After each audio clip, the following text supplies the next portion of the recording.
వేములవాడ పట్టణంలో అంతర్జాతీయ మారక ద్రవ్యాల దుర్వినియోగం, అక్రమ రవాణా వ్యతిరేక దినోత్సవం సందర్భంగా పట్టణ సీఐ వీరప్రసాద్ ఆధ్వర్యంలో భారీ ర్యాలీ నిర్వహించారు. బుధవారం వేములవాడ పట్టణంలోని ప్రభుత్వ జూనియర్ కళాశాల నుంచి రాజనాలయం వరకు విద్యార్థులతో భారీ ర్యాలీ నిర్వహించారు. ఈ సందర్భంగా టౌన్ సీఐ వీరప్రసాద్ మాట్లాడుతూ మాదక ద్రవ్యాలు చెడు వ్యసనాలకు బానిసై బంగారు భవిష్యత్తును వృధా చేసుకోవద్దని సూచించారు. గంజాయి రహిత జిల్లాగా తీర్చిదిద్దేందుకు ప్రతి ఒక్కరూ కృషి చేయాలని ఆయన కోరారు. ర్యాలీకి సహకరించిన కళాశాల ఉపాధ్యాయులకు, విద్యార్థులకు, పోలీస్ సిబ్బందికి కృతజ్ఞతలు తెలిపారు. ఈ కార్యక్రమంలో పోలీస్ సిబ్బంది, ఉపాధ్యాయులు, విద్యార్థులు పాల్గొన్నారు.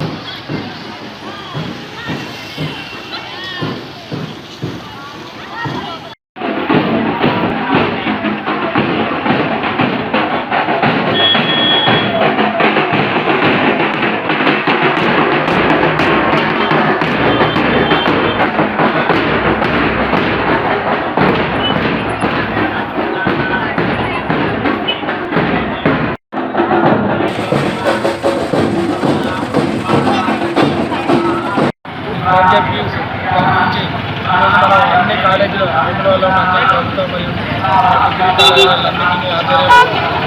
ర్యాలీ నిర్వహించడం జరిగింది. ఈ ర్యాలీ యొక్క ముఖ్య ఉద్దేశం ఏంటంటే మనం ఈ వ్యూస్ని మనం అరికట్టాలి. ఈ గాంజాయి, ఈ మాదక ద్రవ్యాలు అక్రమ సరఫరాన్ని మనం అడ్డుకోవాలి. ఈ ఉద్దేశంతో అన్ని కాలేజీలలో, స్కూళ్ళలో, విలేజ్లలో మనం అన్ని అవేర్నెస్ ప్రోగ్రామ్ నిర్వహించడం జరుగుతుంది.